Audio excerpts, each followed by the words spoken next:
Hey everybody, it's Brandon from the Aren't You Glad I Said It podcast. Welcome on back.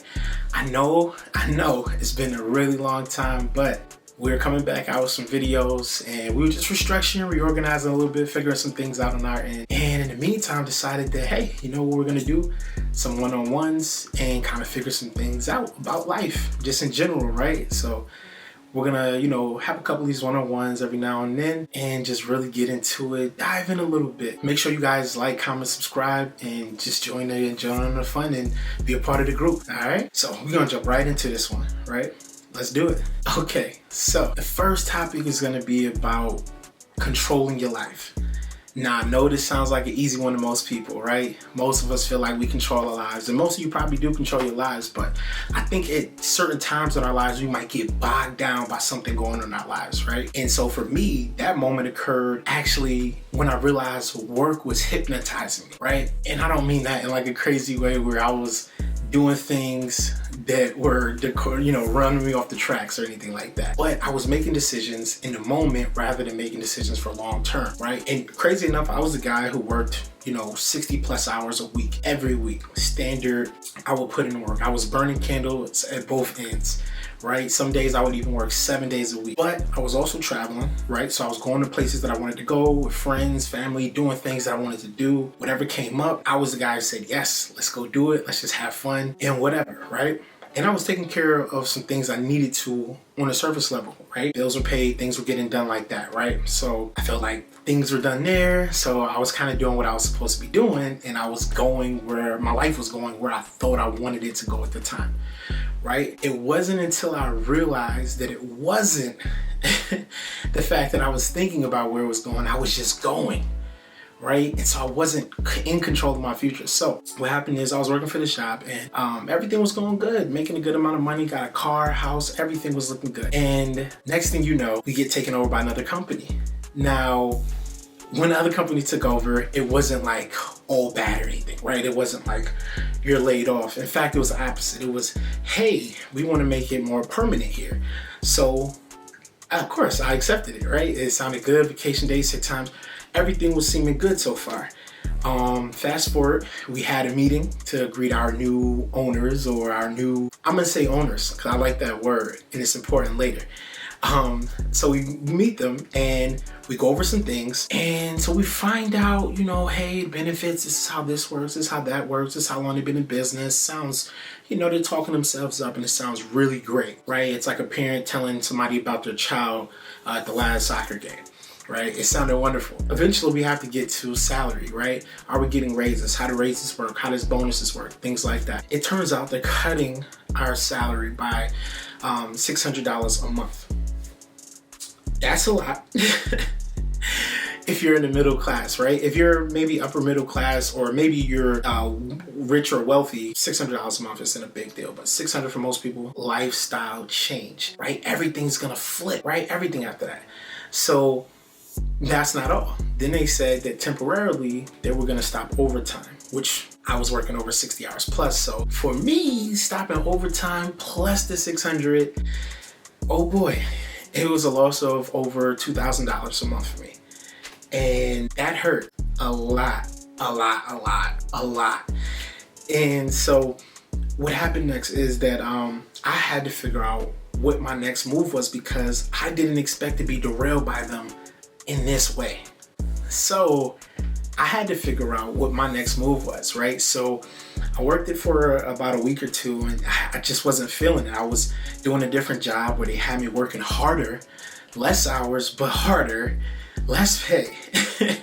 It was all negative. It was terrible. And, I even got into a stupid little argument that even it pushed me over the edge. They wanted us to get some government clearance or whatever, and had to fill out these forms. And one of the questions was asked, what type of schooling have you done? And so, of course, I put, my associate's degree and I put my bachelor's. They end up saying, oh, you have a bachelor's. Great. Can you show it to us? And I was like, oh my gosh, this is awesome. I'm going to get a raise then. And they're like, no. And I'm like, so then no. And they're like, but we need it because you put it on this form and we have to prove it. I said, well, let me go back in and remove it because I don't want to do extra work for something that you're not going to give me a raise for, a promotion down the line. If it doesn't affect my job, let's pretend it doesn't exist then. And they were like, no. And they fought me tooth and nail, and I had to go. Turns out I had lost mine. And so then I had to drive to my school or reach out to my school, get it. It was just a whole big mess. And I got nothing out of it except the runaround to try to get this piece of paper. It matters to no one, right? Or at least not to them. So fast forward like a few days later, I'm steaming still. It's just not sitting right. So I go to my supervisor and I say, hey, I don't think I can do this 5 days a week anymore. You guys taking a lot of money. I'm working real hard. I don't like this. I need a change. Can I just work Monday, Wednesday, and Friday? So, we talk about it. She's like, okay, we'll give you Thursday and Friday off on top of Saturday and Sunday. So I'm like, cool. 3-day work week. Boom, I'll do it. Around that same time, I had got into doing rideshare, like Lyft, Uber. And I was like, you know what? I can do this to supplement some of the income that I was making at my job, right? It wasn't a total recoup, but lo and behold, I started doing it and I started figuring out hours and times, and it started to actually supplement my income. Even more, I figured out how to do it and get tips, right? And we can go into that in another video, but like I got really good at it and started earning as much as what I was working at my job. Crazy part, I was working 60 hours there making that. Now I was working half the amount of hours and I was making the same amount of pay. So in my head, I'm going, okay, I'm doing this on 2 days and I can do this the whole time. The time period where I can work just 3 days runs out and my job, eventually calls me and says, hey, we need you to come back full time. And I'm like, hey, I'm back. I come back and my first week occurs where I work my 3 days like normal, Monday, Wednesday, and Friday. Thursday comes. I start working for Thursday and it's my first Thursday in like 3 or 4 months. And I'm like, I gotta go. So at lunch, I go to my supervisor and I say, hey, I don't think this is gonna work for me. I can't be here 4 days a week. You guys want too much from me. And she's like, oh, if you feel that bad, you can put in your 2 weeks. I said, yeah, I'm gonna have to put in my 2 weeks. I would leave right now if it was a possibility. She was like, right now? And she was like, you could leave at the end of the day if you want. And I was like, for real? Cool. I'm gonna leave early. If I can leave today, I'll fill out whatever you need me to fill out, but I'm just not coming back after today. I'm done. I quit. Mind you, I had been there for like 4 years at that time. It was 3.5, 4 years. And so just walking out the door on them and just saying, hey, I gotta go, because I realized I wasn't controlling my life, right? Somebody else had stepped in and taken control. Well, meanwhile, I'm not saying rideshare is gonna make you rich. However, rideshare showed me something about my life that I had lost. So what rideshare has showed me is freedom. It was a taste of freedom. Getting to do what I wanted when I wanted to do it was massive. I started taking naps. I don't want to go to it in too much detail, but when I tell you guys, we are missing naps in our lives. I promise you, we are missing naps. And not saying sleep the day away naps. I'm saying I would do a few hours in the morning, like 3 or 4, come home and just nap. And if I felt like going out again, I would. I might do something, hang out with family, go see them, and just nap, right? And so it was beautiful. But more importantly, I started meeting people, right? Because now I got this little taste of freedom, and I'm trying to think of things to do with my time, because I took my time back. And I started meeting people who were free during the day, and I'm like, okay, I'm giving a lot of people rides. And so I started talking to people. Lo and behold, I think by the end of my run, I ended up giving rides to I think about 50 plus countries. So I met people from everywhere. I started noticing a pattern of like, hey, people are off during the day, because I started doing morning drives, right? I stopped doing night drives, and again, another video, but I stopped doing night drives, but I did morning, and I was meeting the same type of people, and they weren't like business people just doing trips. I met those people, but these were people just living life. Met a few couples who were traveling for several months and just touring the US. and doing different things, but they had jobs, but they had some type of flexibility where they were just doing whatever they wanted.